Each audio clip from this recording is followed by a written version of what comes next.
You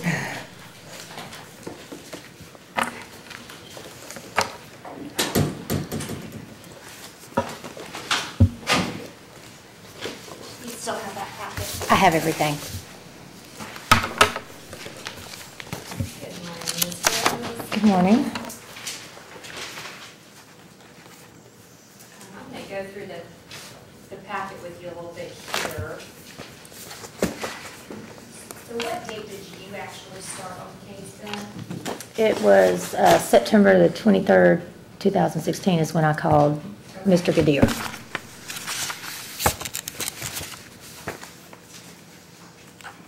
In the month of September, did you get notice from DCS that you had received funding for those visits? I got it from my supervisor. Okay. She's the one who sends me the actual referral. I can't receive it from DCS. And did anyone from DCS say that you should go ahead with those visits? I do not recall that. After you sent Ms. Clark the email from Mr. Ryder and told her his position on the visits, did she follow up with you at any point? I honestly do not recall if she followed up with me or not.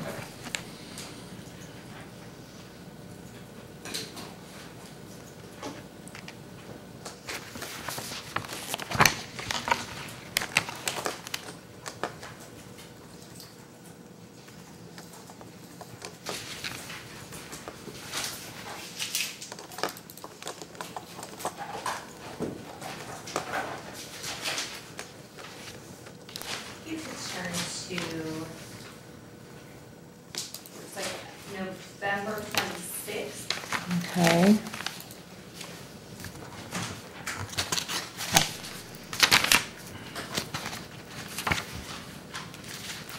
Okay. Okay.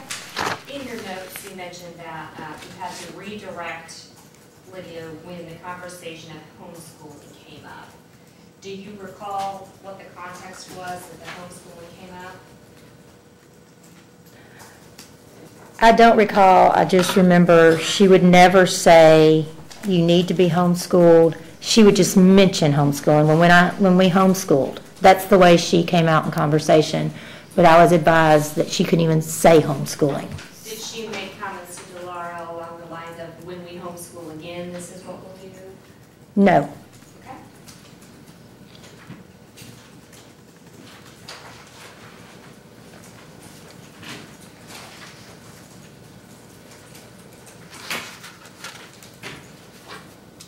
If you turn to December 11th. You say December 11th? Yes. Okay. And this would have been where the visit occurred at church, is that correct? Correct. Okay, and in your notes, you said that it was difficult for you to hear the whispering that was going on during the service, so you discussed with Lydia that she shouldn't be talking about anything that was not appropriate, is that correct? That is correct. Do you have any idea what it was she was whispering about during the service? No, I do not. I did know I could hear sometimes they were talking about what was going on with reading the Bible and reflecting back to what the preacher was saying. I did hear that some. All right. If you could turn to December 19th. Okay.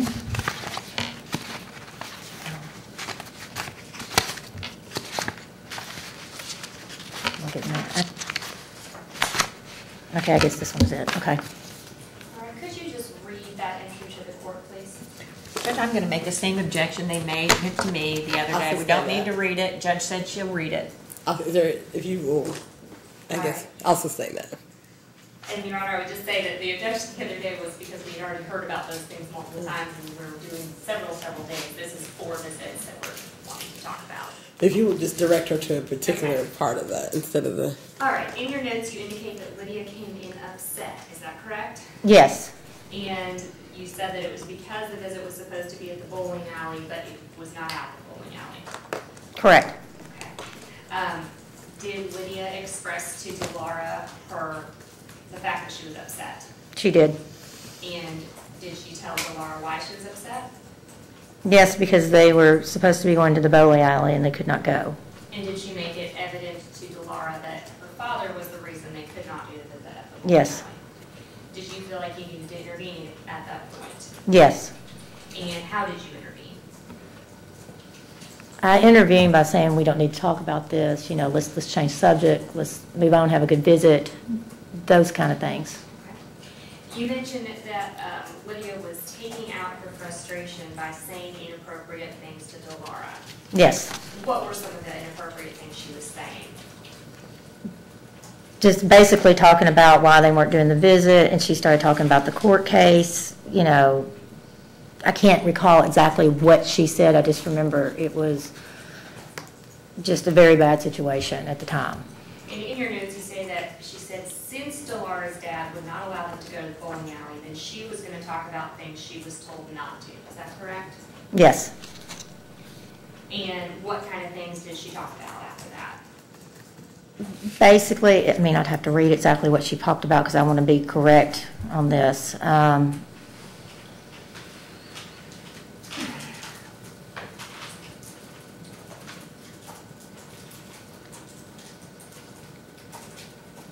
She just continued to be, just talk about, from my recollection, just about things that were in, just basically about saying negative things about, well, you know, the court system, this is why we're having to do it, and I would have to stop her and have to stop her. But I can't recall exactly at this point what she said because I didn't put everything in there, exactly what she said. I just said it was not positive and that I had to redirect her. Was she at one point in time asking Dilara what she was going to say when she went to court? If it's in here, then that's what she said. I haven't had time to read this. It's, you know. You need to take a minute to. If you do not mind. Help refresh your recollection. Yes, yes. I want to make sure I'm correct on this.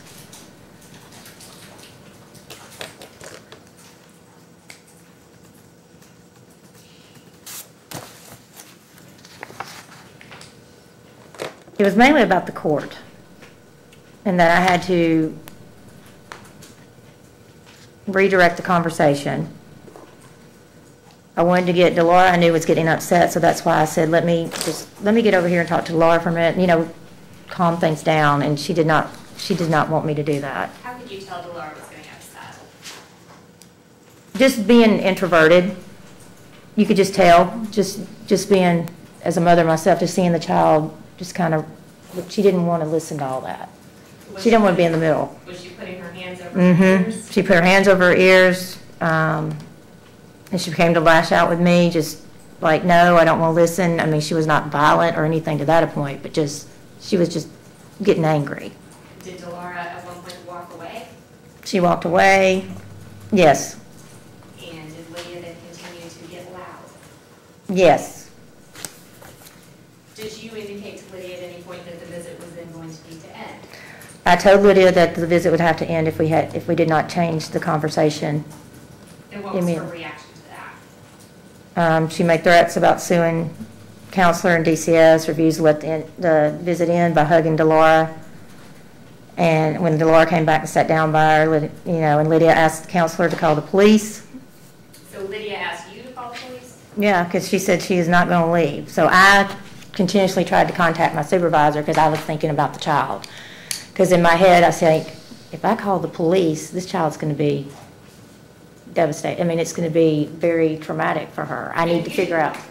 I didn't want to call the police. There were a lot of people in there, and I just didn't feel comfortable calling the police. I wanted to contact my supervisor.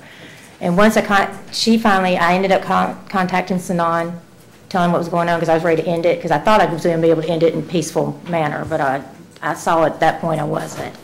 So I was able to calm the situation down. Lydia ended up, we redirected. The rest of the visit went well, but it took a while. When you contacted Sanan, did you inform him that you were thinking about ending the visit? Yes, I told him I was going to end the visit. And then I contacted him back to say, she's stopping now, I'm not going to end the visit. When you contacted him, did he in fact tell you that it was okay to keep the visit going? He said he was on his way and he'd be there. Okay. Did he at one point tell you it was okay to keep the visitation as long as nothing else was said? Yes. Did your supervisor advise you that you should end the visit? Yes, after I had already gotten the situation calm.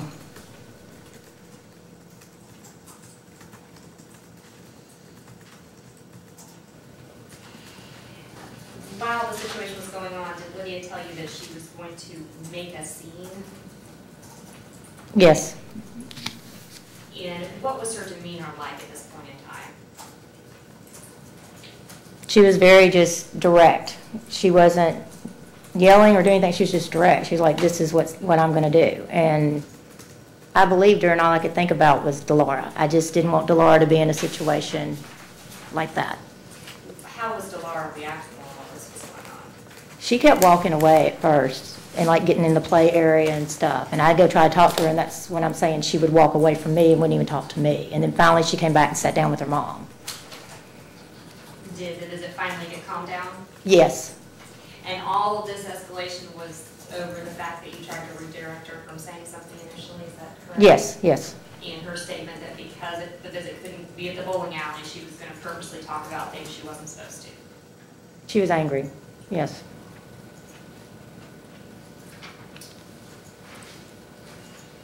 Can you turn to January 14th?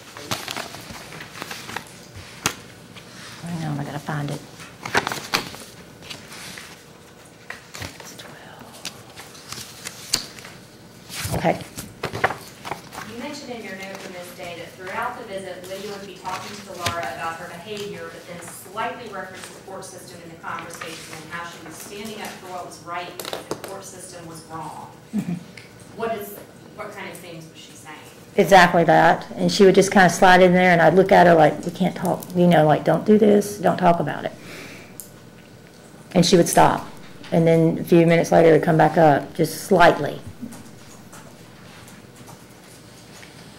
Can you turn to January 21st?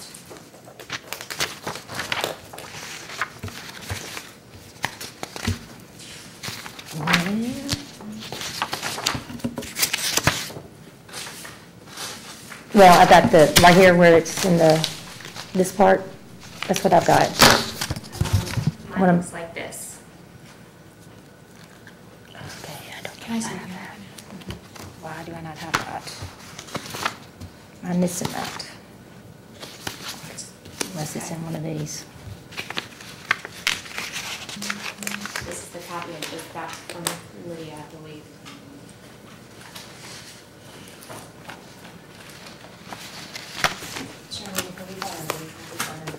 Yeah, I apologize, it's not in here. Let me see if I have it.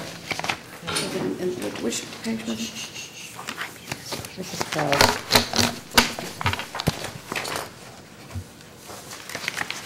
That's not in here.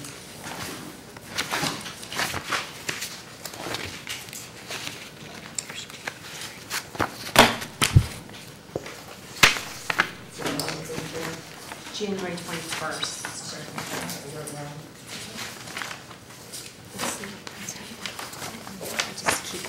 Separate. So Yeah, that makes everything I'm together. sorry. I just, No, you're fine.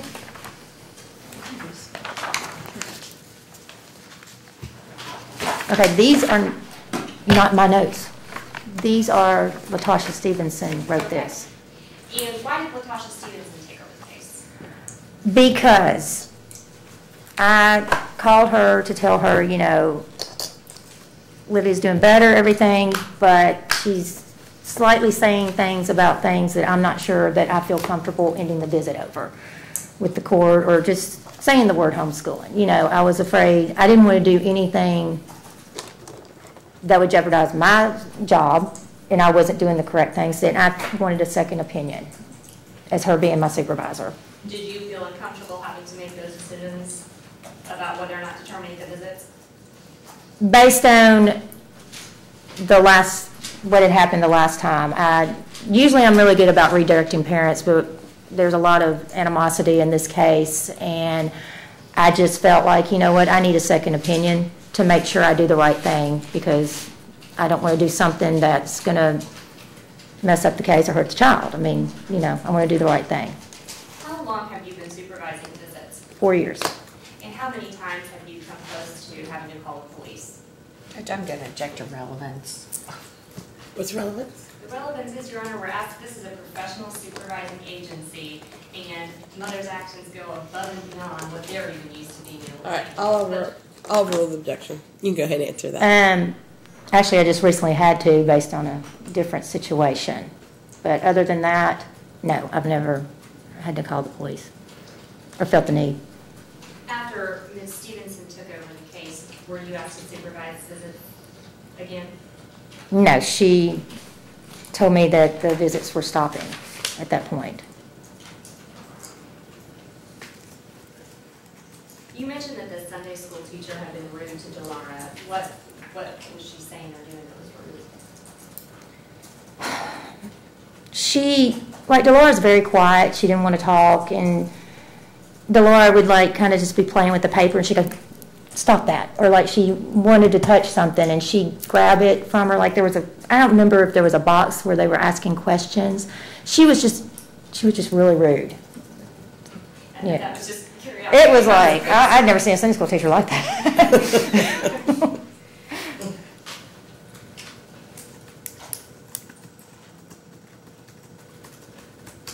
So aside from the last visit, when there were obviously significant issues, is it fair to say that there were other comments made during the visits that were pushing the boundaries but not quite over the boundaries?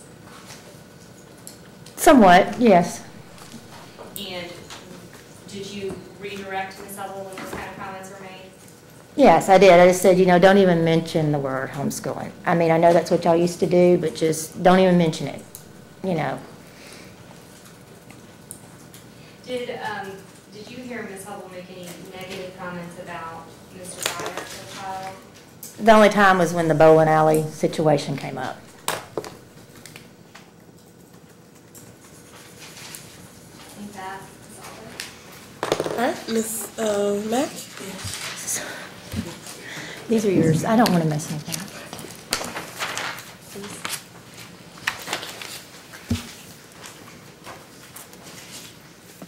Good morning, Connie. How are you? Good morning. You feeling a little bit better now you got it out? Yes. Okay.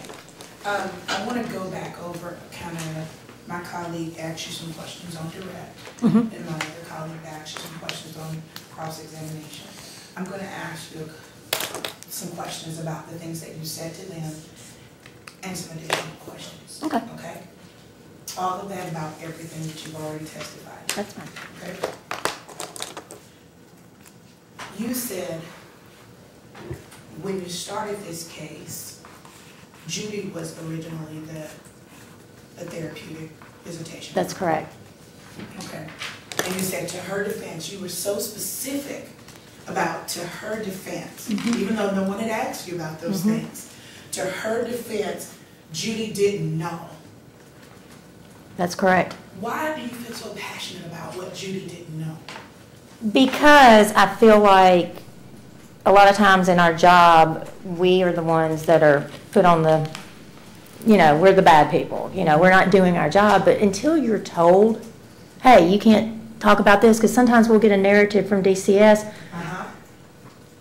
I mean, and there's nothing there, And so it's confusing. We go in, and that's why I try to go in non-biased. And, if somebody says the word homeschooling, or we used to homeschool, how would you know that you're not supposed to talk about that? And so I was directed, that's what you said, she can't talk about this, this, and this. And I didn't know, and I said, well, if you don't know, you don't know. And so that's why I was so passionate about it, because she wasn't told. How you know she wasn't? Because I got the same note she did from DCS. You did. Let's talk about that note. You recall what that note actually said? I don't, unless I read it, because I get so many, but I didn't. You know what was your recommendation or your goal for this particular case? Starting the case fresh just with you.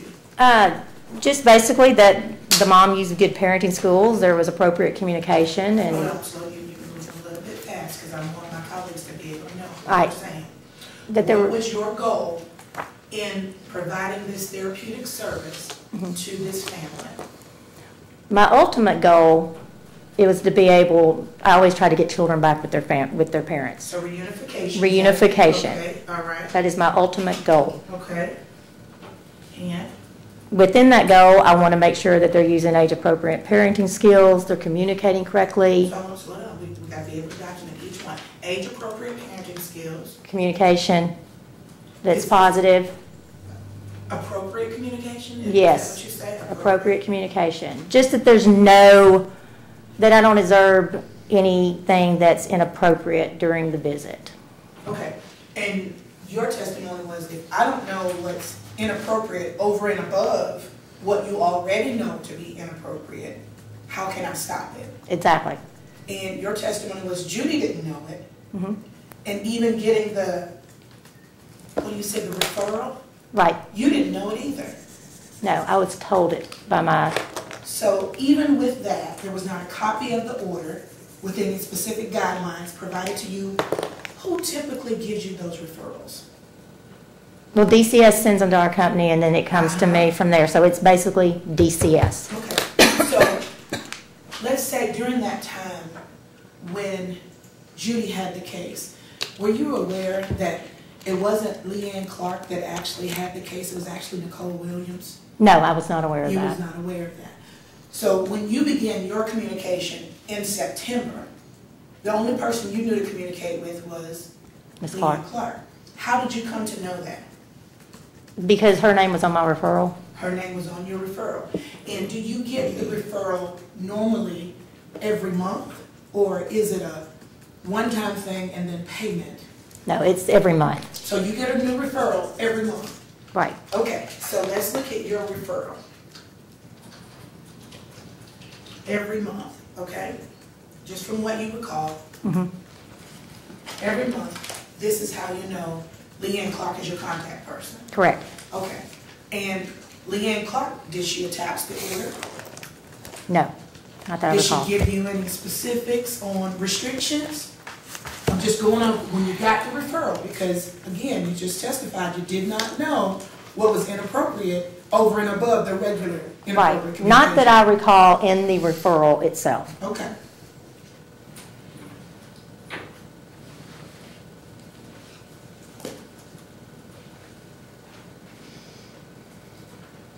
So, you weren't aware of the over and above kind of inappropriate communication. You weren't. Not from the aware of that. referral, no. And so, on September 23rd, when you have this communication with the father, you don't know what has happened with the case, do you? I have no idea. None whatsoever. At that point, you hadn't even had a phone call with Leanne Clark to give you any guidelines or any specifics about the case, did you? No.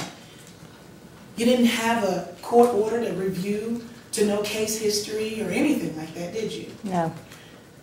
Isn't that usually helpful when you're providing a service? It is, but that's just DCS. I mean, I hate to say that, but that's just the way it works. So is it safe to say, Miss Rose, that it wasn't anybody's fault? Neither one of these parents' faults, was it?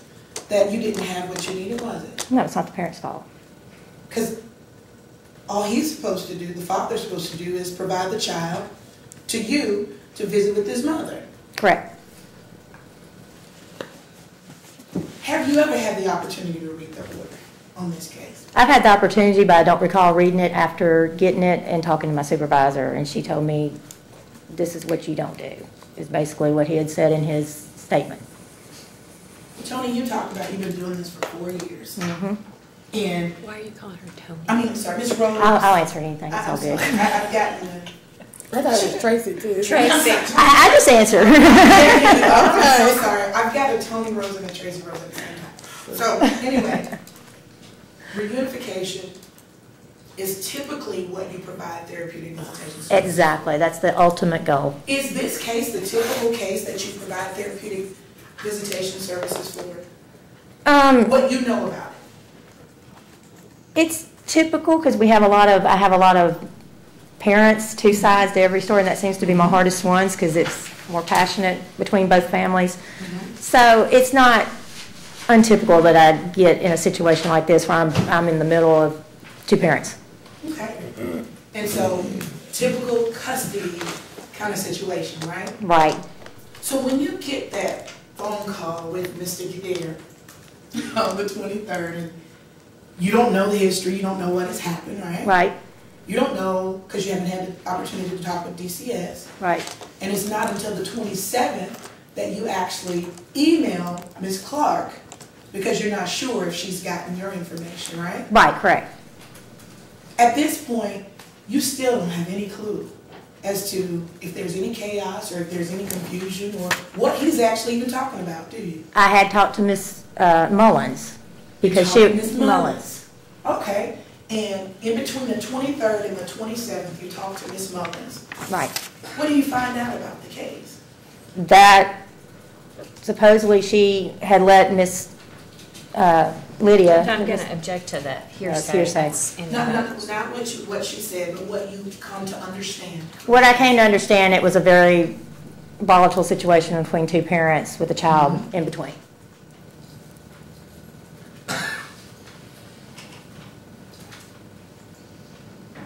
Based upon that, did you further investigate the case? Well, that's why I sent the email.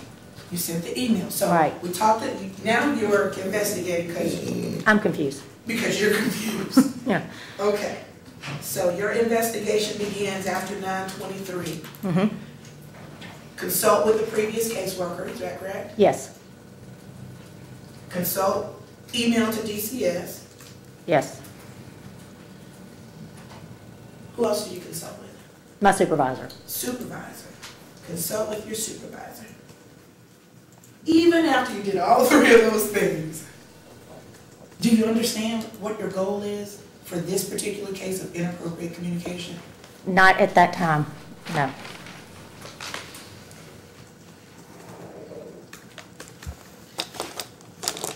So you've gotten 9/23, you've gotten a referral to provide a service, and no visits are set up. Why does it go so long before there's another visit? Because I called Mr. Gadir, and then that had happened on 9/23, and I believe in October we had another situation where. But I'm talking about from 9/23, because again, Right. your notes reflect 9/23 and then October 21. Right, well, the authorization may not have come in until later in the month, is why that may not have happened, of me even getting in communication, because they come in periodically through the month. I do not recall what the date was that the October authorization came in. So Tony, I'm Tracy, sorry, Miss It's Rose, okay. Miss Rose, Jesus. Miss Rose, so is it safe to say that when you received that response from Leanne Clark that she would consult with the attorney and get back with you, you were waiting to hear something from the department, correct? Correct. So it wasn't that you didn't want to provide this service to the mother, but you learned that from Judith Mother, it's volatile, and email to DCS at this point, consult with the attorney. Supervisor says she can't talk about this issue, and you are still confused. So you're waiting for an answer and some guidance, isn't that correct? That's correct. So it's not that you didn't know Miss Hubble. No, I did not. Even with the communication that you had with Ms. Mullins, you still didn't know Ms. Hubble, anything about it, other than there was some tension there. Right. You used a word that was so key when my colleague cross-examined you. You said, a lot of animosity. When you say a lot of animosity, it's coming from both ways, isn't it? Yes, I feel that. You feel that.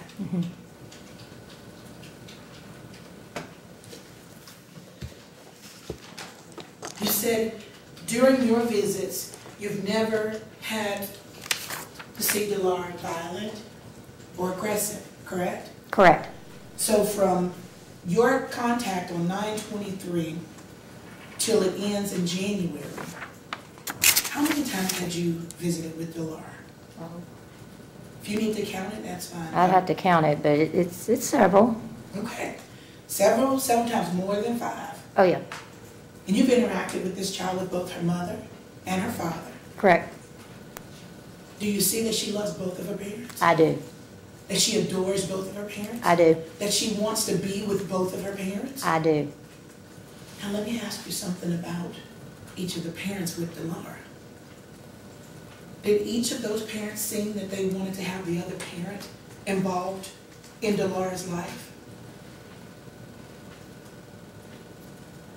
The only thing I can recall is I did recall Lydia, she would try really hard to say really nice things about Mr. Gadir to Dilara. I mean, we had that one episode, but other than that, well, good, I'm glad your dad's doing that. Good for your dad, that's good. And I remember her doing that, and I would go, way to go, because I told her, I said, this is just from my experience. I said, if you talk about the other parent with your child, then you're putting them down as well, because that's part of them. And so that's my big thing with parents is like, no matter how you feel about the other parent, your child, that's still their other parent. That's just the way I feel and the way I try to teach my parents. Did you see Mr. Gadir ever encourage Dilara to be disrespectful? I did not. No, I never Did you did. ever hear Mr. Gadir say anything inappropriately about Miss Hubble? No, not to Dilara. No, absolutely not. And even when your interactions with the exchange, you testified earlier that she would cling more to her father in a transition to her mother. Right. In your 4 years of doing this, and again, no one asked you about your degree and your qualifications and all that stuff. But in your 4 years of this capacity of providing this kind of service, is it normal for a kid to sometimes, who hasn't seen a parent for a long time, to transition? Yes, it's very. Judge, I'm going to object and move to strike that. I think we're getting into opinion. I'm gonna stay. A lot of animosity. You said you feel it. You see it. You've heard it. Dilara has too, hasn't she? I don't know how she couldn't have. Kids are smart, and she's a very smart little girl. Dilara was present when you have seen or felt this animosity, this tension, this angry mom, this frustrated dad. Dilara was present. She was. And you just testified she didn't get violent or aggressive, did she? No, she did not. She just wanted it to stop. Did she cry? I don't recall her crying. Did she ever ask mommy to just stop? Or be quiet? No, I didn't hear her Just do say what they ask you to do, Mom. No, I didn't hear her say that. Dilara is good at redirecting, too, and start talking about something else or bringing something else up. Okay.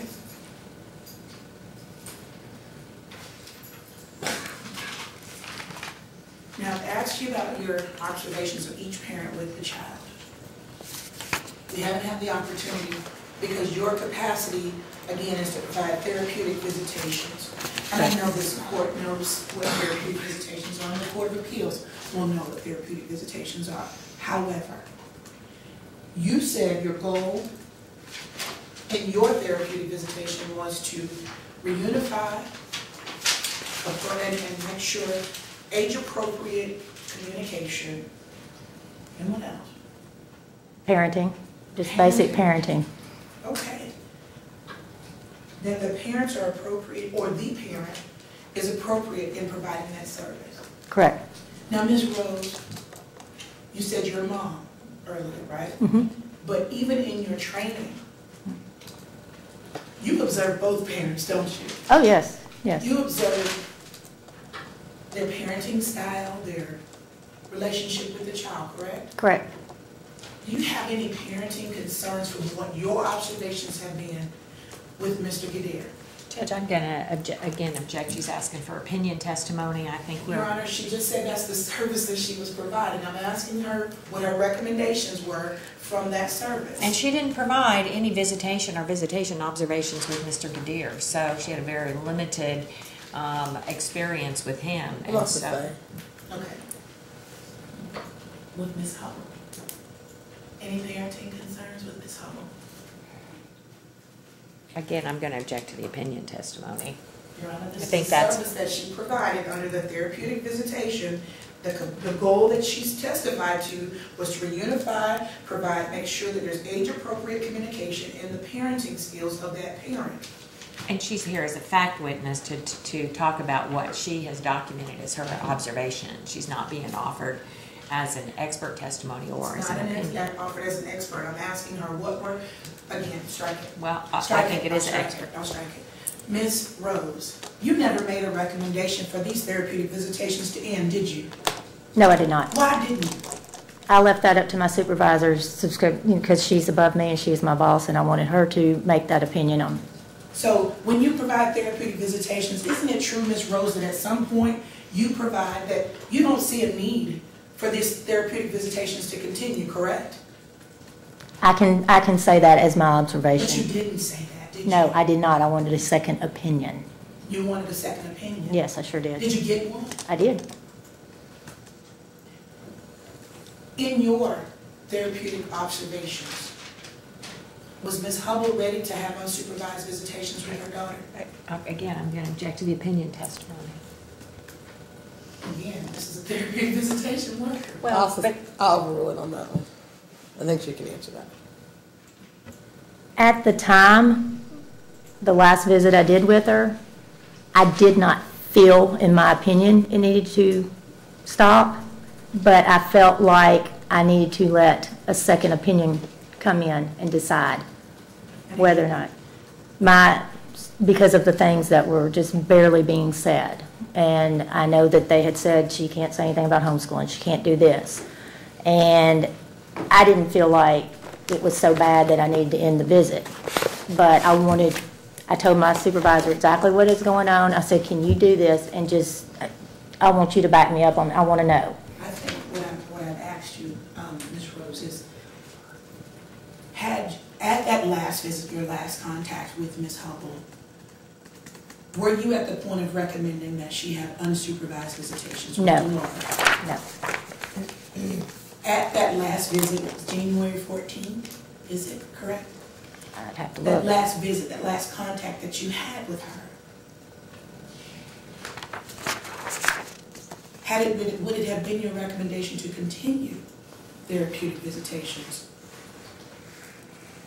Yes, and that's why I wanted my supervisor to do the next visit, just so I'd have a second opinion.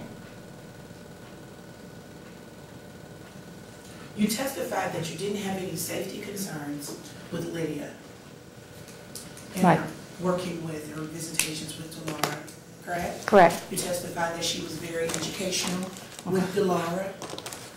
But on these days when you had to redirect her from talking about the court process with Dilara, how did Dilara respond to that communication from her mother? Dilara, she's so quiet, she didn't really say much at all, so it was hard to see how she was actually responding to it. It's just when that one visit when she could tell her mother was upset, that upset her. So she would just walk away. Ms. Rose, are you aware that therapeutic visitations have been going on for a long time on this case? Well, I don't know how long it's been going on, but I was aware they've been going on for a while. Is it rare for therapeutic visitations to go on for longer than 6 months? Again, Judge, I'm going to object. I think we'd have to lay a foundation as to what rare is and what that broad experience is. And again, I don't think she's being offered as an opinion testimony. Okay.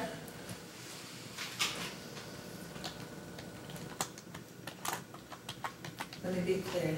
You, in all of those therapeutic notes, and if you need to look back through them, at any point, you never made a recommendation that therapeutic visitations needed to be in. Asked and answered.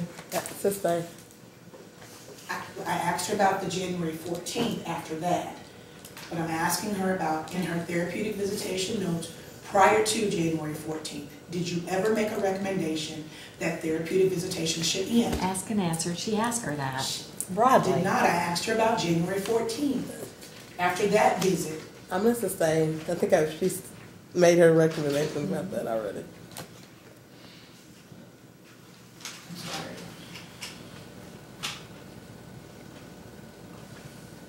Miss Rose, after you had received, it's clear that you testified that you were still somewhat confused after your investigation.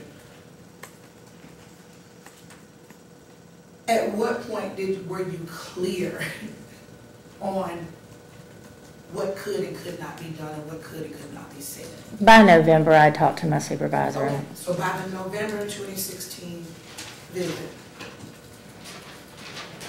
Okay.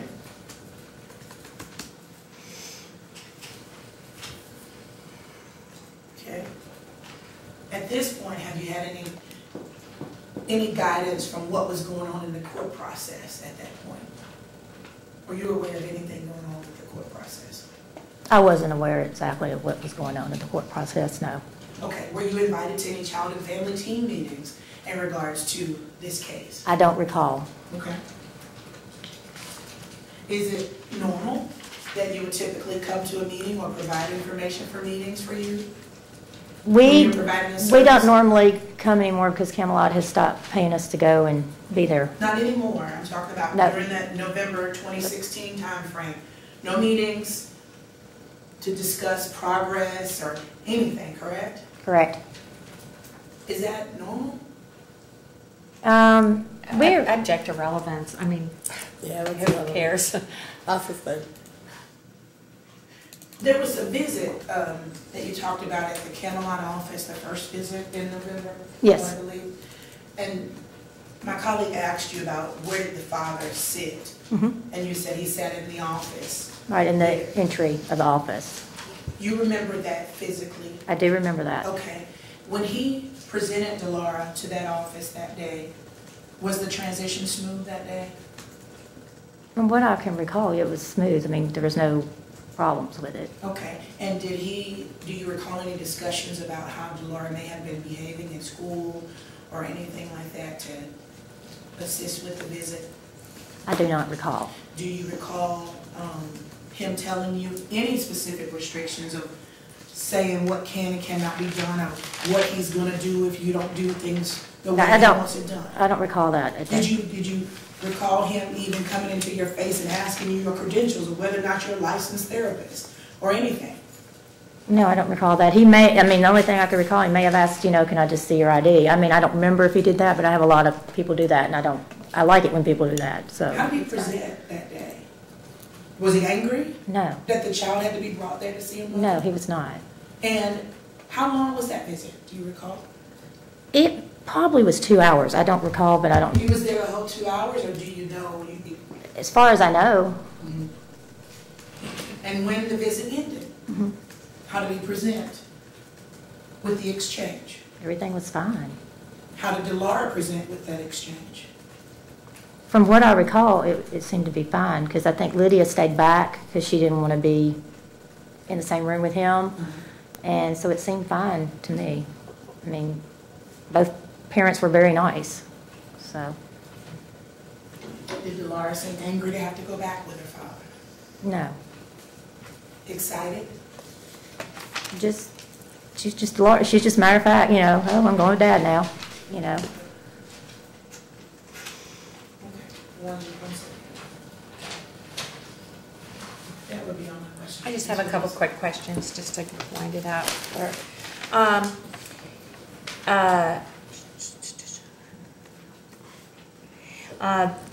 One counsel, I can't remember which one, asked you a question about if you felt like, you made a comment about mom you felt like ultimately was sort of pushing the boundaries, right? Right. And again, this exhibit number 10 that we've marked, this email from Mr. Gadare, was what you interpreted as those boundaries. Exactly. Okay, so we read one paragraph. Also up here, he made a comment, it says, not say anything bad about Dilara's current school arrangement. When she does, Dilara acts out at school, and I and Gower, her current school, have to deal with a disruptive, unruly child. So did you feel like the father was kind of blaming the mother, that if she said anything about school, ultimately she was going to act out at school as a result? That's exactly what it says in that statement. Okay. And then the guardian ad litem asked you quite a bit about what your goal is, but it raised a question in my mind. When a parent starts a supervised visitation, what do you do to do an orientation with that parent so that they know what your role is, what your goals are, what you're trying to achieve? Do you sit down and have a meeting with them before you start that? Not necessarily. Sometimes we just talk a little bit about things. Okay. Because I kind of get two sides of the story, then I get DCS, and I find the truth right in the middle. Okay. You know, because there's a lot of people involved. Okay, so but it would be true that you didn't really sit down with Ms. Hubble and say, here's our goals, here's what the parameters are. You didn't really have like an orientation meeting. We didn't have an orientation meeting. We kind of developed it as we went because I got to know her Okay. to see what we really did need, if there was anything we needed to work on. All right, and the same thing as far as at the conclusion of the visit, what did you do to sort of do a debriefing or anything of that nature? Did you do that? It depends. If it's needed, then I do it. If not, then I don't. And your experience with that is fairly limited, right? I mean, you see him bring the child and pick her up, right? Oh, as far as seeing Mr. Gadir? Uh-huh. Right, I have not supervised him, so I can't really testify but him dropping off. Okay, hold on one second.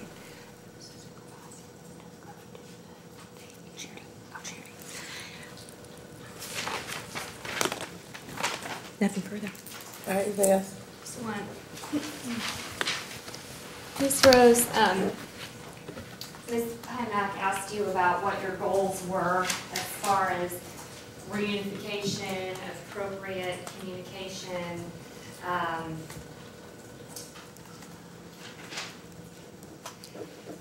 What were some of the other goals that you stated? Just age-appropriate parenting, communication, make sure it's, appropriate. Okay. At the time that visits were ended, were those goals met?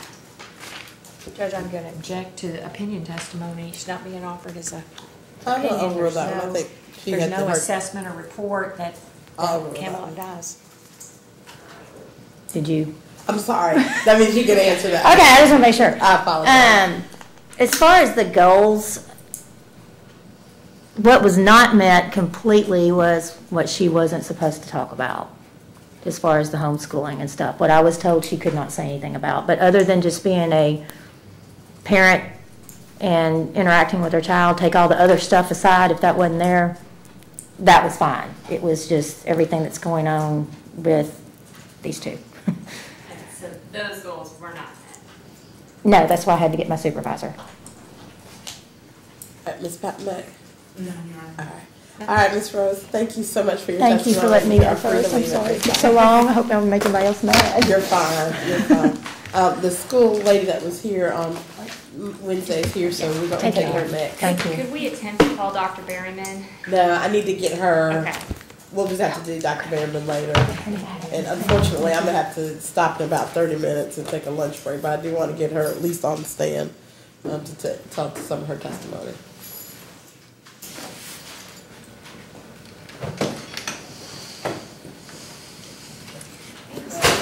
And we won't finish petitioner's proof today regardless. So. I'm sorry? We're not gonna finish petitioner's proof today regardless, so you may have to get back to over 16th date for Dr. Berryman and for the other witness in California. Is this only half a day? No, we're all day, but it's 11:10. I have to have a lunch break, and then we're not going past 4:30, so. All right, let me get you to raise your right hand again. And welcome back. Thank you. You swear to tell the truth, the whole truth, nothing but the truth if you got it? Yes, sir. And scheduling wise, do you have school stuff you have to get back to? You're good. No, I'll have to do it this weekend, but no, I don't have any more meetings. Parents Okay. are not depending on me. Wonderful. So I'm gonna have to.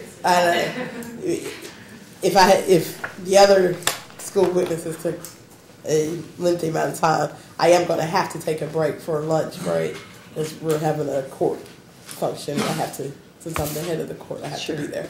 So I'll have to take a break, so we won't get done with you before lunch. Since I just want to make sure that Right, I the schedule is understand. okay with that. Could you please state your name for the court? Terry Ashford. And how are you employed? I'm a school psychologist with Metro Schools. Can you describe what your certifications are to make you qualified as a psychologist? I have a master's plus degree, MTSU in school psychology. I have a background in special education and speech pathology from other universities. And how long have you been acting as a school psychologist? 31 years. I would move to admit her as a Any objection? I have a few questions. All right. Go right ahead. You say master's plus. What does that mean? Additional hours beyond the master's degree. Okay, and you call yourself a school psychologist, but you're not licensed as a psychologist. Is that correct? No, I'm licensed by the Department of Ed as a psychologist, an educational psychologist, but not for private practice, Okay. according to the Board of Healing Arts. And you don't have to have a PhD to be licensed as an No. educational psychologist? No. Okay. So what is the difference between an educational psychologist and a clinical psychologist?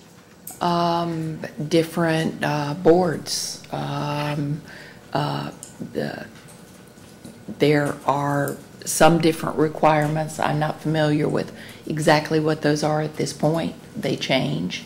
I know that I'm licensed under the Department of Education. Okay, and what are the limitations of being an educational psychologist versus being a clinical psychologist?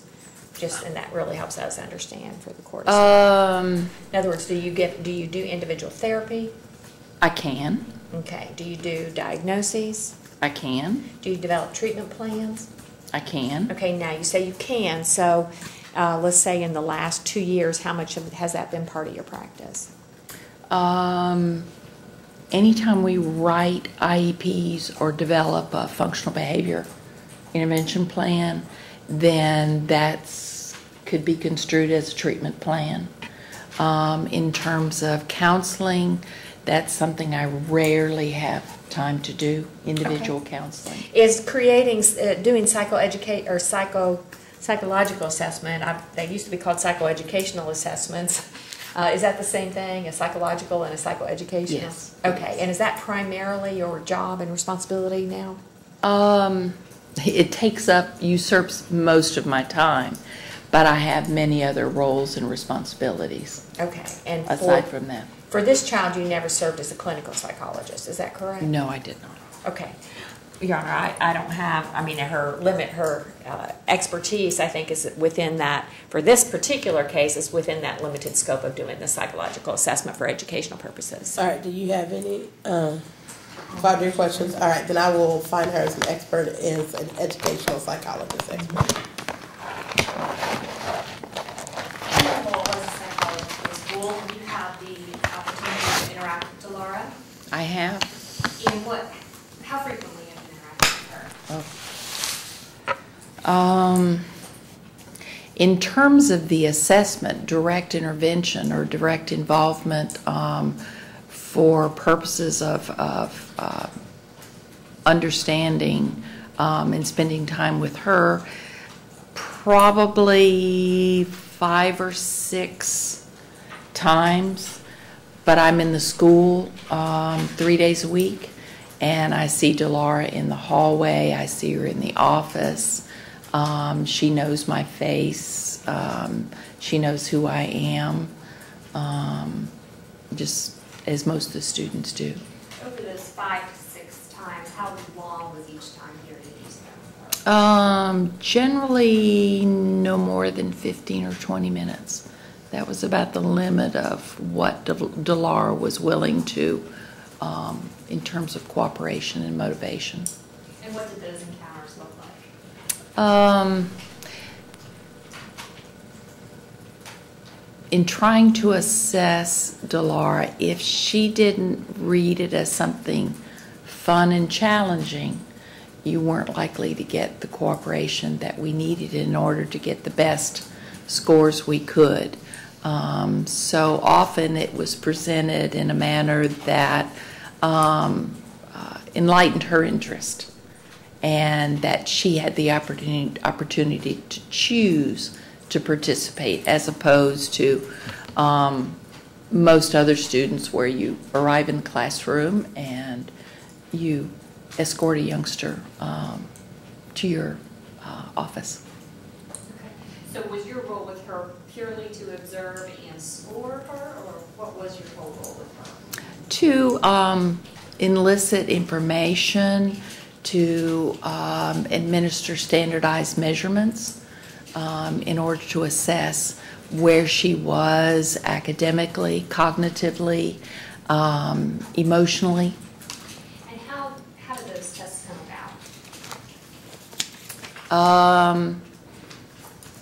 You mean, I'm not sure I understand how you... How did Dilara first get referred to you? In the course of an S-team, The school staff and I assume Dad were concerned that Dilara's behavior, that she might need more support than at that particular time the school was able to provide, and that with all the concerns about the behavior, that she might be eligible for additional services under an IEP if an evaluation were performed and documented that she had those needs and that she met the criteria. So talk the court a little bit through that process. They have these concerns and then they contact you, and then what happens? They have those concerns. They come, we all meet in the conference room. We talk about the behaviors and the concerns, and it's an opportunity for the teachers and the parents and the principals and the behavior specialist that was doing some observations to kind of lay all the cards on the table and try to come up with a plan.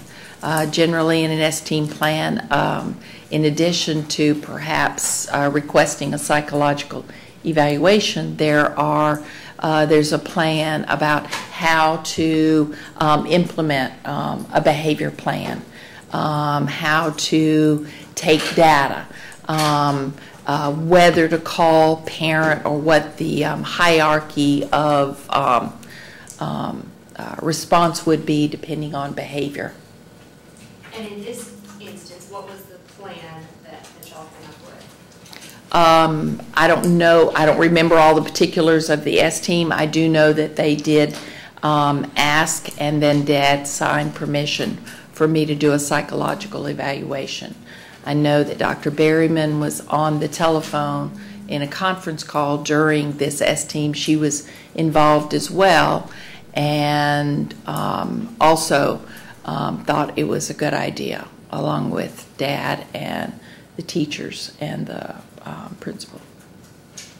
All right, so what is the next step then? The next step is then for me to find an opportunity on one of the 3 days that I'm there with Dilara to begin that assessment process. And did you find that opportunity?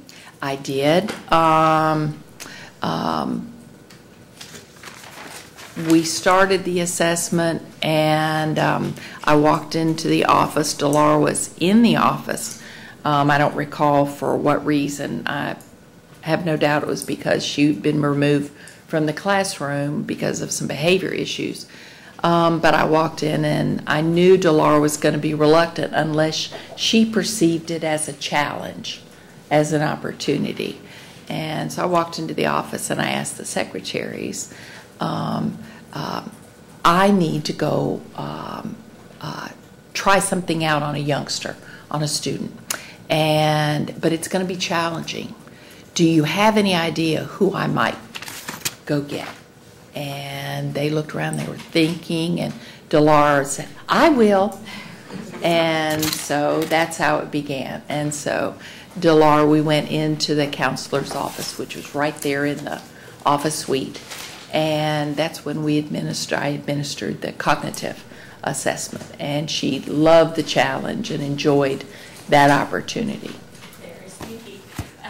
What is the cognitive assessment? Cognitive was the RIAS 2. It's a measure that generally the students like because it's fast and it's challenging and it's fun.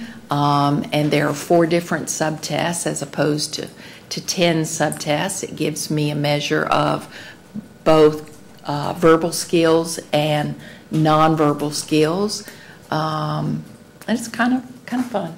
And what does that structure look like for the test? One of the first verbal subtests would be I'm going to ask you some riddles. Let's see if you know what I'm talking about. What do you have 2 of? They're on your head, and you use them for hearing. And it becomes progressively more difficult from there. Okay. And so that part of the test is to assess verbal and nonverbal skills. That would be to assess verbal, because I'm asking verbal questions, and I'm eliciting verbal responses. And what were the results of that test? That her verbal skills were within the moderately above average range. Her verbal skills, if I recall right here, were Refresh your memory to review the 123. Yes, I have it right here. So that's really, I've got my wonderful score. And is the piece of paper that you're looking at right now? I have one. What is that piece of paper you're looking at? It's the psychological evaluation. And is that the result of all of the tests that you did? Yes. Can you describe what a psychological assessment report shows? A psychological assessment report covers a variety of areas. It covers cognitive skills, achievement skills, academic skills, the social emotional components. And we try to collect information from a variety of sources on a variety of days in a variety of circumstances.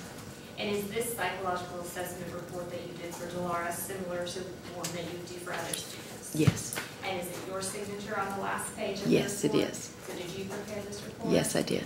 Your Honor, I move to submit this exhibit over. No objection. All right, Miss. None, Your Honor. All right, I was thinking 11, but y'all combined that one, didn't y'all? Yeah, it's 11. Could be What was 11. 10? 10 was Because the, 10 was the email. Okay, got you. All right. okay, so we were just looking at, or you were just looking at one portion of the test. Can you direct the court to where you were looking? Page 4. And this is the verbal intelligence portion? Yes, And these results come from the test that you were just describing? absolutely. And tell the court again what that test found? That she was moderately above average. Very good cognitive skills. Did you do another test on Dilara? I used other subtests as on this same measure in terms of nonverbal, and these nonverbal measures were pictures. One of the subtests was to look at a group of 6 items and determine which item was different than the others, and they become progressively more difficult. Which item didn't belong with the group, and that's generalizing categories and assimilating information based upon the pictures. And what were the results of that subtest? Both of the nonverbal subtests resulted in a nonverbal score of 125, and again within that moderately above average range. And what does that tell you generally about Dilara, those scores? She's a very, very bright youngster, that she has very good verbal and visual perceptual skills. She's extremely strong in both areas. And what is the point of doing that part of the test when we're looking at a child like Dilara who's having behavioral issues? To get some understanding of the how well she understands what perhaps the expectations are. Certainly a youngster with lesser cognitive skills might respond in a less mature way and might not understand what the expectations are in terms of rules, in terms of requests, in terms of demands. And from the results that you've got, would it be your interpretation that she doesn't understand what's being asked of her? No, clearly she does understand what's being asked of her. She's very bright. I apologize. Did you do another test? I did. Okay, what was the next test? The next test I did had to do with achievement levels, her skills. Again, I was challenged to choose. I knew I had a limited amount of time or a limited availability with Dilara, so I tried to choose subtests that would spur her interest and get me the information I needed in those variable areas. Okay. And so for the achievement test, what did you do there? I used the calculation subtest and challenged her with, well, let's count and see how many of them you can get. Let's see how many you can nail. And she did very well. Her calculation skills were within the average range. They weren't quite up to what we would expect in terms of what a child typically with her cognitive skills might have learned. But they were still very, very solid and very much with regard to her skill levels above grade level. All right. What was the next test that you did? The next test was sentence reading fluency, and it's a test of, I knew I was going to have to somehow assess reading and comprehension all in one because I was going to get probably the one shot. And this is a subtest where she reads a sentence and determines whether it's yes or no. It is a possible or not. Cars fly. Well, no. Something like that. So it gives me a measure of both reading fluency, reading ability, and comprehension. Okay. And was there also a science test? There was. Dilara loves science. So I obviously pulled that one out just to see where that would land. And all three of the tests landed within the average range. Typically the average range would be 90 to 110. And you can see all three of those scores were within that range, but certainly above grade level. Her science score was actually at a 5th grade level. All right. And then next in this report, I see a behavior assessment system. Can you explain It is. what this is? The behavior assessment system for children is a broad measure of a variety of behaviors so that it helps us narrow down what it is and what it isn't potentially. And how does it do that? They're rating scales that are completed. Generally, there's a parent version and there's a teacher version. And are the rating scores on this page, are those the ones that were assigned specifically to Dilara? They were. Mom completed a rating scale. Mom asked to be involved, and I sent her a rating scale, and she was immediate and sent it back right away. Dad completed his and sent it back, and the classroom teacher completed hers. Okay, that was going to be my next question. So Mom had a chance to be involved in this part of the process? Yes, she did. Was there anything you noticed differently about the way that Mom rated the child versus how Dad rated the child versus how the teacher rated the child? There were some differences, and typically there are. Children respond different in different environments, and so it's a best calculated observation of how a student might behave in those 3 different environments. There were a lot of similarities across the environments, but there were some differences. The scores that have an AR next to them are scores that are just out of the realm of average that are at risk. The scores with the CS next to it are clinically significant based upon the norms of a little girl of Dilara's age. So from looking at this, what would you say are the areas that are most concerning? Hyperactivity, that's her energy level. Certainly the aggression and the conduct. I was concerned about the depression scores that both Dad and Miss Pickett identified. At school, we had some atypical behavior patterns that were very significant. The social skills and the adaptability skills were clinically significant across the board in all 3 environments. I noticed on the atypicality scores that what the teacher was ranking was significantly different from what both Mom and Dad were ranking. Did that mean anything to you? It would, anytime you get a score. It's only as good as the information that leads to that conclusion, the answers that the teacher, how she rated those particular items. So generally I go back and look at those particular items to see if they look accurate in terms of her appraisal and what I had witnessed on multiple occasions, and they were entirely accurate. So it was your opinion that the teacher was... Absolutely. These rankings were based upon something? Absolutely. What are some of the atypical behaviors that you have witnessed?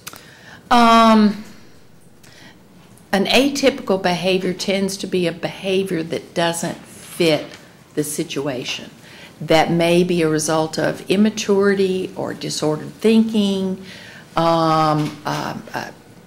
believing something that's not accurate, and the behavior is totally out of the realm of what you'd expect most children her age, the response that you'd see typically of most children her age in similar circumstances. Is there anything that you've observed that would help you to narrow down which of those it's because of, whether it's because of immaturity or whether it's something that's odd or whether it's something that's associated with potential psychosis?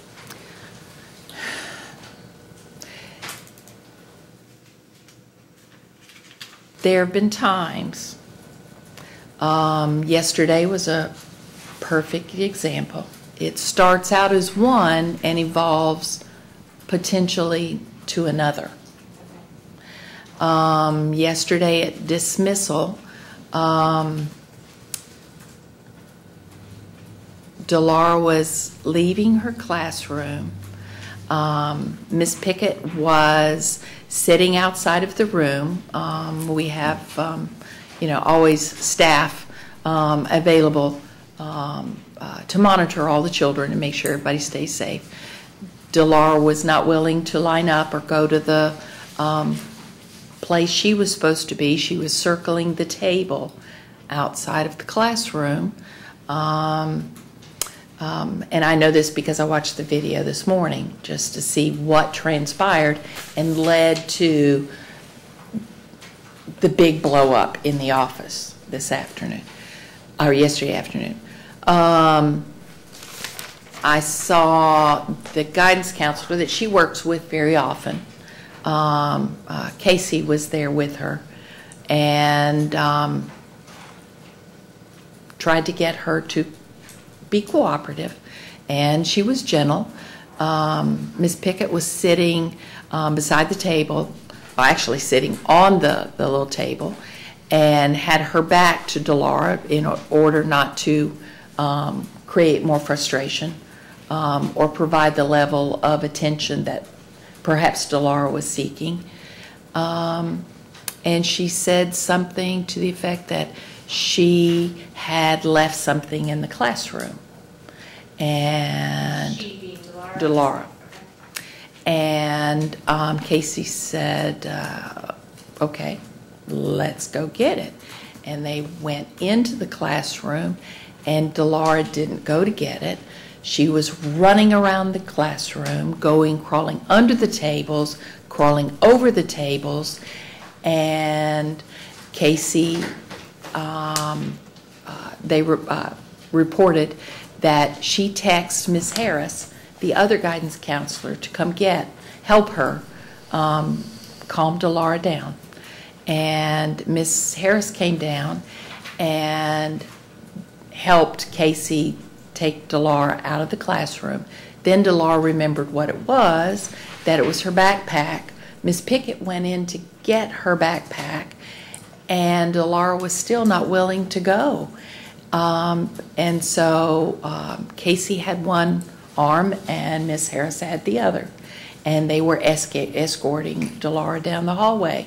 Dilara was trying to pull away, trying to sit down.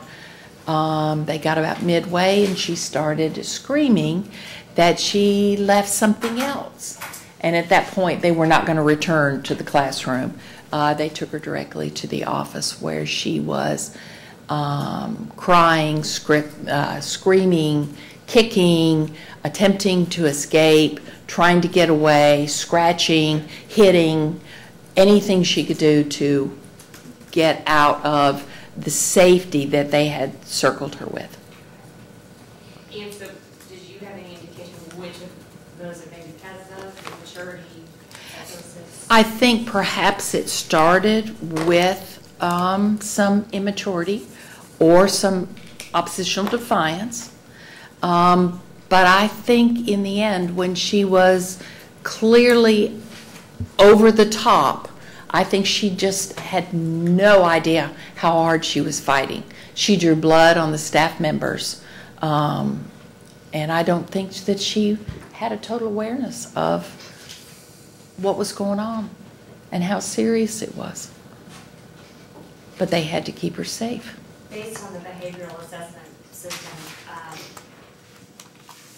you said some of the biggest concerns were the aggression, the atypicality. What was decided to be done because of those things? As a result of this psychological, she met the standards for emotional disturbance, and we were able to make her eligible for special education services and write an IEP that was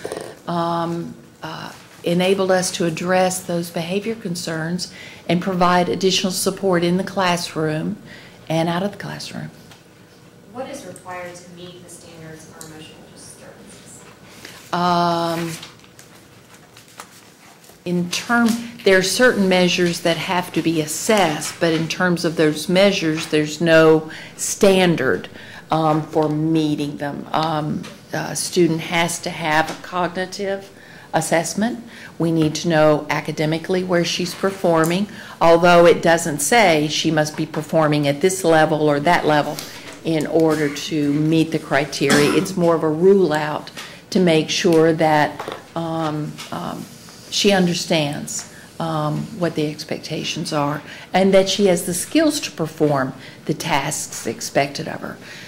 The requirements for emotional disturbance are that there are 5 areas that we address that help us determine whether a student can perform according to expectations. And those 5 standards are outlined on the measure that's called the Scale for Assessing Emotional Disturbance on page 8. That also referred to as the Connors 3 ratings? No. No, the Connors was before that. That's a measure that addresses very specifically attention concerns, hyperactivity, attention, and aggression. Okay, so for the scale on page 8, it looks like... At the bottom of the page is where it starts, but if you flip to page 9, you'll see the chart. So the factors assessed would be... Those are the factors. Relationship problems, inappropriate behavior, unhappiness or depression, physical symptoms or fears. Yes, those are the 5. And so it's appearing, my interpretation of it, that relationship problems, inappropriate behavior were found to be indicative by both the parent and the teacher. Absolutely. And that physical symptoms or fears were found to be indicative by the teacher. Yes. And it looks as though she's in a fairly high percentile in all of those categories. Is that correct? Yes. The next test appears to be the Children's Depression Inventory. Can you tell us more about that? I wanted to use a measure just because Dilara is not, and it's hard for a lot of youngsters to just sit down and tell you what's wrong or what's bothering them. Because at any one time it could be a multitude of things that are maybe don't get to the root of where they are. This measure is one that it was developed for the younger age youngsters to help us identify what they're feeling at that particular time with regard to their world. And how is that assessed? Their there are 3 options in each category, and Dilara, we read together the 3 items, and she chooses which of them best fits her at that particular time. So were any of the scores from this test significant? Yes, they were, very. And which would those be?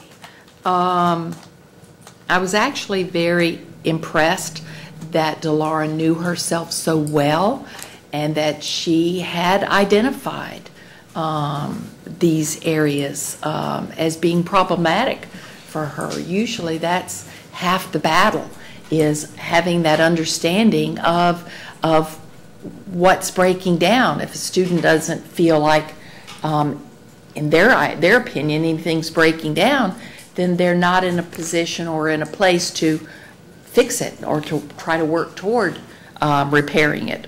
But Dilara did recognize that there were a lot significant concerns with regard to her emotions, with regard to her negative mood, with regard to her self-esteem, and interpersonal problems.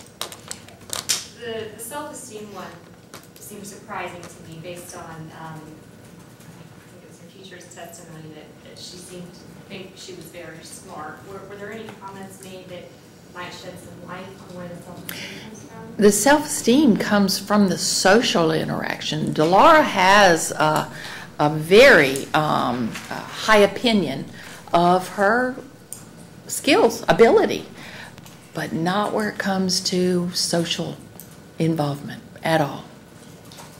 I see at the bottom of the page, items identified as seriously revealing and realistic include these response choices. Nothing will ever work out for me. I do not like myself. Many bad things are my fault. I think about killing myself, but won't do it. I do not like being with people many times. And on the next page, I feel alone many times, and I have trouble sleeping many nights. Yes, Those are all items that she self-identified. she did. Is that concerning to you? Very much. What does that indicate to you? This is a youngster that's hurting. I mean, she's in crisis. She sees herself as at fault. She feels alone. She feels like she has no dog in the race. She doesn't have any choices. And I think she's overwhelmed by the lack of her perception of involvement. Do you have any recommendations based on this test about how to help her not feel those things?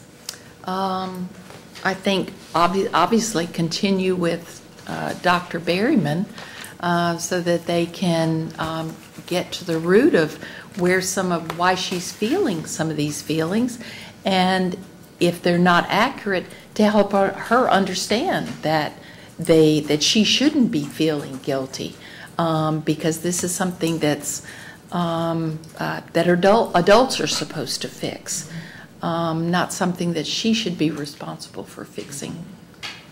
From her responses, do you think that it's an issue that she feels too involved in these proceedings? Absolutely. Absolutely.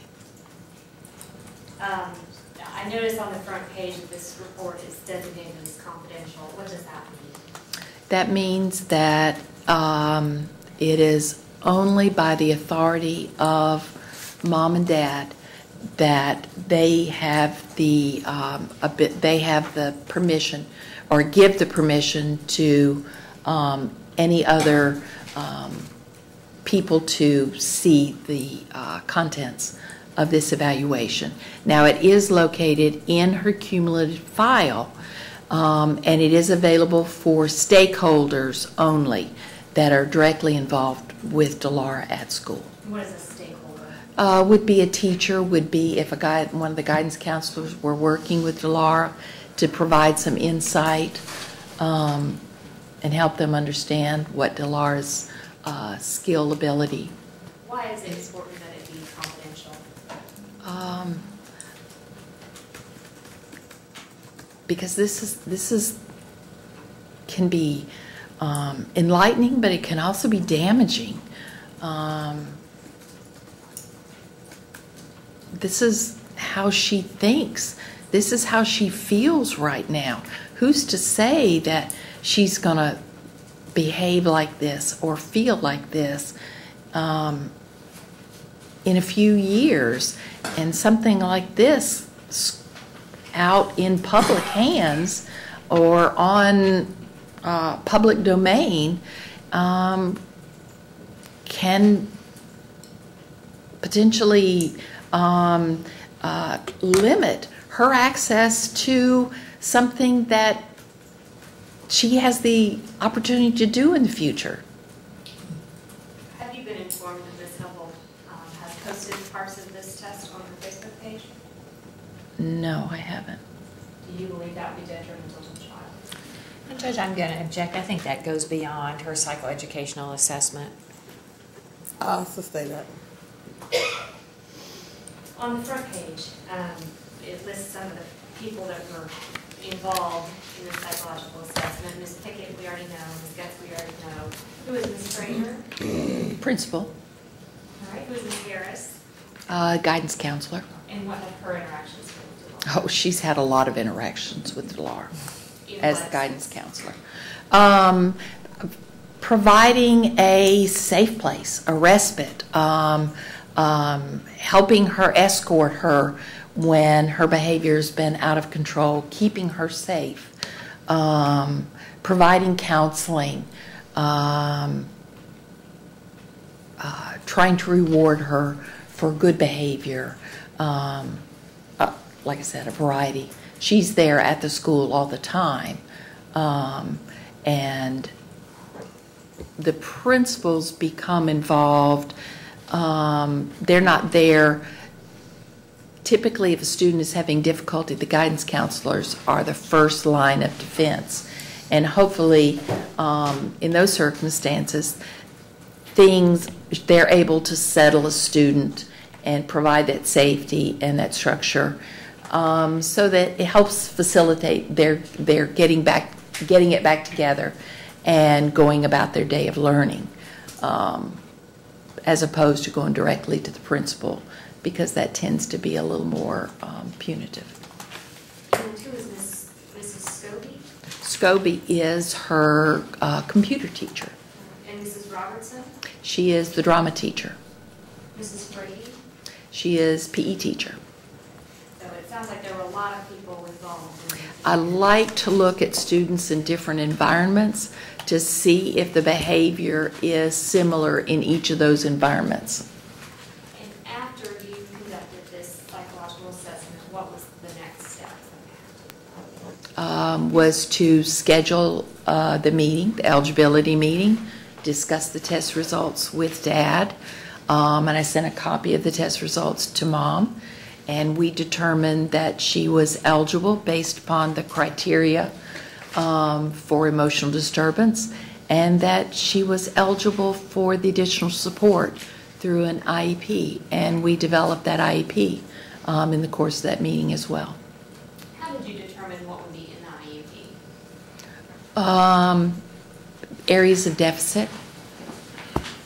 And what were some of the things that you chose to include in the IEP? Well, I didn't write the IEP. The special education teacher wrote the IEP.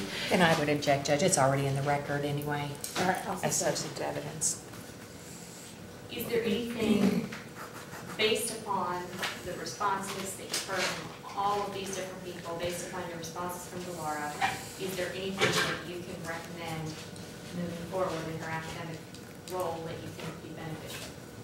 Well, I did, and as I talked to these different individuals, the only person that rarely had difficulty with Dilara in the classroom was Miss Scobie. And it turns out that when she's working on the computer and doing something that doesn't involve any social interaction and feels or appears challenging to Dilara, that she is able to do well and hold it together and not doesn't result in serious behavior outcomes. So how would you apply that? Use it as a reward, knowing that the time alone, a time for a break, the time for a challenge, a different kind of challenge, is a way perhaps in the back door to realign and calm Dilara. Those are the kinds of things that we like to use, as long as they're educational opportunities, to help her get it back together and continue to learn at the same time. Awesome. That's perfect timing. That's why I had to stop you in the middle. All right, we're going to take a break. We'll come back around 1. We're taking a break and we'll come back around 1 to resume. All right? Thank you all. Close the recess until 1 o'clock. We'll make it 1:10. 1:10. 1:10.